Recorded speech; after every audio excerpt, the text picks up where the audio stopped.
What's up YouTube? Capital G here. Got a couple of quick duels for you guys to check out. These are featuring True Draco Zoodiac. You guys remember that deck from when Maximum Crisis had just came out. Sure, some people played True Draco and Zoodiac as their own respective decks, but there were others who just kind of threw the decks together. And if you look at Dragonic Diagram, I mean, the stories of Zoodiac and True Draco do actually intertwine. We know that when you combine the archetypes, you could tribute things like Tenki and Barrage to actually summon the True Draco monsters. Also, when Tenki had kind of been used to search, you could pop it for like True Draco, or excuse me, for Dragonic Diagram and search. So there was actually a lot of synergy between those two. First duel is going to be against Orcust, and I question this Orcust play because, I mean, I'm not an Orcust expert or anything, but Armageddonite should be a full combo with Orcust, especially if you have a good discard fodder card in your hand like Orchestrated Nightmare. I mean, you just take these two, go into a Nightmare, Cerberus, then go for Mermaid,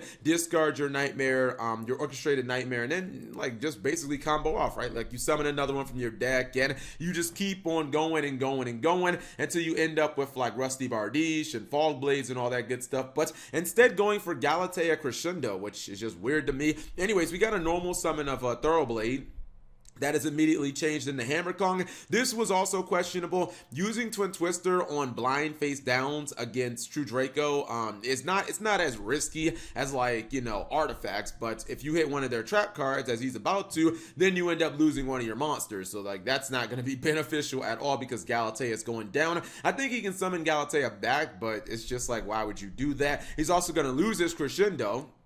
So now you lost your Infernity Barrier. I mean, it can activate from the graveyard, and that's fine, but I feel like those were just risks you did not have to take. Anyways, so I believe, yeah, he's going to activate Crescendo's effect, and the problem is, and this is why I think that True Draco can actually handle Orcust variants. Once you kind of get a board established, everything that this Orcust player tries to do is just going to constantly activate these True Draco monsters. You know, they use a lot of monsters from the graveyard, but the more monsters you put on field that have been tribute summoned, the more opportunities your opponent, you see here, like Majesty's Maiden activating, the more opportunities your opponent is just going to, you know, give you to activate your Draco cards. And I would not be surprised if True Draco Apocalypse was tributed probably to summon Dynamite Knuckle. Looks like maybe that's not going to happen yet. Looks like, yeah, the Dynamite Knuckle is going to hit the field. That's probably going to take down the Galatea off the effect of Apocalypse. And as the player keeps on activating cards like Horror and Bomber from the graveyard, True Draco player just says, fine, I'm just going to keep on keeping on, man. I'm just going to keep on getting advantage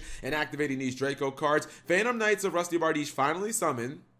Although now you could argue it's a little too late because there is no kind of like amazing follow-up. What makes Orcust so good is having Rusty Bardiche on the field and then also dropping the Dingirsu at the same time, and basically you get to like take two cards off your opponent's side of the field. It's amazing, but he never actually goes for that play. I believe that Bardiche is not here to stay. He's dying quickly. A Fog Blade could probably put him back on the field. We'll see if that happens. Gonna use Zoodiac Barrage.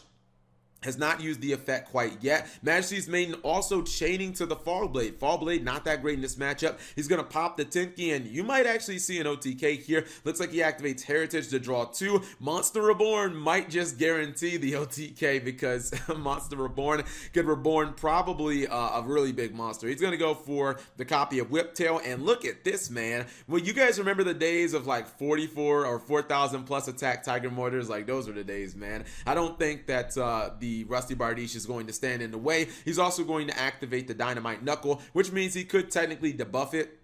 It's going to get banished, so it's really not going to make that big of a difference. He also keeps summoning Link monsters, which of course have to be in attack mode. And as he keeps on activating these cards, you guys see he just keeps on activating the True Draco cards. So he's not even like losing any advantage through all the tribute summoning because he's just making it up off of his opponent's graveyard. Anyways, he knows that he can't stop all that damage from coming through, so that is a GG. Second duel is actually going to be against Birds, a deck that just it also came out around that time in Raging Tempest. Birds came out in the wrong set, man. That deck should have came out in like New Challengers or something like that. Anyways, couple incantations. You know, usually the copy of, or usually Archlord Christia could be a win condition against a lot of meta decks, but True Draco is not one of them ever, basically. It is going to put in some work, though. We just got a tribute summon for Dynamite Knuckles. So Dynamite Knuckle pass. And, the Shino Bird player was probably happy. I don't understand why you would desires before the battle phase. You could have just attacked over Dynamite Knuckle and then not giving your opponent the opportunity, because now you gave him True King's Return, and while they can't use that to summon, if he top decks a Diagram, he can just pop it and then pop your Christia. Not anything good yet. He top decks a Scapegoat, which can't be used. Good thing about being in this situation for Draco is that if your opponent is playing a ritual deck, they can't really do anything either. None of these cards can be summoned. He has another Pot of Desires, which you would not want to activate. You'd be down to like 4 cards in deck. That just wouldn't be very good. He did finally get that Diagram, and this is why it matters. He's going to pop the Christia. Called by the Grave is going to be used on Dynamite Knuckle. Oh, okay, I guess that doesn't really matter. And here is where the pop-off is. Going to go for Zoodiac Barrage, summoning Thoroughblade, and then he's going to discard his copy of Whiptail, which I believe it's just eventually probably... Okay, I thought Chalk and I might Monster Reborn it, but he's going to go for Thoroughblade instead, and then he's going to Monster Reborn the other copy of Thoroughblade, and then he's just going to end up tributing his Disciples, and that's enough damage for game right there. I mean, where did that offense come from? This guy was in control of the duel the entire time, and just like that, at the drop of a hat, he ends up losing. I would be a little shell-shocked, but this is why I do have a little bit of a love-hate with the incantations. Like, they're good cards, man, but it does seem like a lot of times when you draw them in the mid-game, feels like they don't really facilitate that many plays. But now I'm just getting off topic. Anyways, if you guys enjoyed those duels, give the video a thumbs up. Thank you guys for watching. As always, subscribe if you have not already, and turn on that notification bell for daily videos.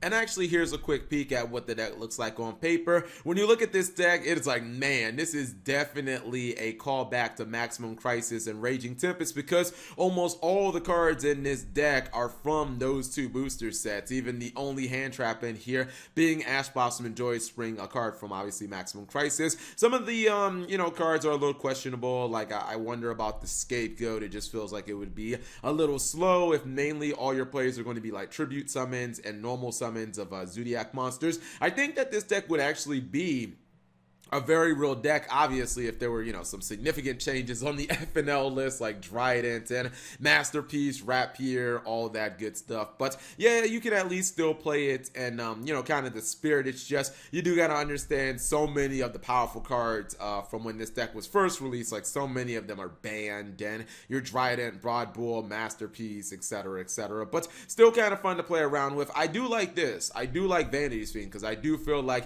it can be a win condition against, Thunder Dragons and your Orcust and a lot of the decks out there that don't really have any monster removal in the forms of like spells and traps. You just basically drop this on them turn 1, and then it's basically GG, no re. Or if you're going second, Storm 4th, and then just go for the Vanity's Fiend. And what exactly are they going to do after that?